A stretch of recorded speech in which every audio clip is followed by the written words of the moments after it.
Proddatur MRO గారికి ఒక letter ఇవ్వడం జరిగింది. గత ప్రభుత్వంలో 2021, 22, 23 వరకు జగనన్న హక్కు పథకం ద్వారా ఓటీఎస్ వన్ టైం సెటిల్మెంట్ అని ఒక పథకం ఏర్పాటు చేసి గతంలో గవర్నమెంట్ హౌస్ ఏదైతే ఇచ్చారో వాటికి బ్యాలెన్సులు 10,000, 20,000, 30,000, 40,000 ఎవరైతే లబ్ధిదారులు ఉన్నారో వాళ్ళందరూ కూడా ఆ డబ్బులు 15,000 రూపాయలు కట్టించుకొని నెక్స్ట్ ప్రభుత్వము ఈ విధంగా డాక్యుమెంట్లు ఓటీఎస్ ద్వారా అనేసి డాక్యుమెంట్లు ఇచ్చారు చాలా ఏరియాలలో ఆంధ్రప్రదేశ్లో చాలా కుటుంబాలకు.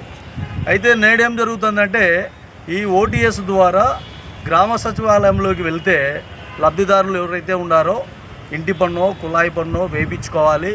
దీని ద్వారా గవర్నమెంట్ పథకాలలో ఎక్కడైనా లోన్లు ఏమైనా తెచ్చుకొని ఇంటిని సముదాయం చేసుకోవాలి. ఒక 2 లక్షలు 3 లక్షలు 4 లక్షలు తెచ్చుకొని ఇంటిని కట్టించుకోవాలి, ఇంటి నిర్మాణాలు ఏర్పాటు చేసుకోవాలని లబ్ధిదారుల ఆలోచన.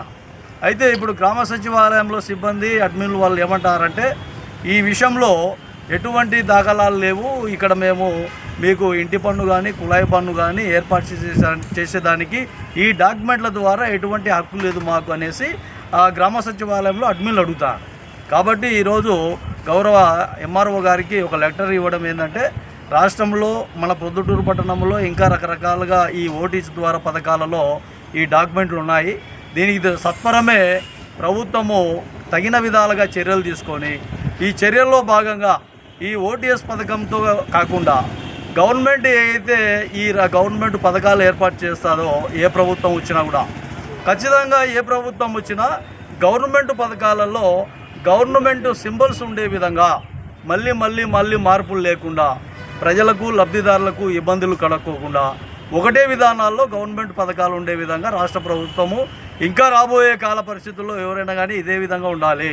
ఈరోజు ఈయన ఫోటో వేసుకున్నారు, తర్వాత ఇప్పుడు ఉండే ప్రభుత్వం ఇంకొక ఫోటో వేస్తుంది, నెక్స్ట్ రాబోయే ప్రభుత్వం ఇంకొక ఫోటో వేసుకుంటుంది.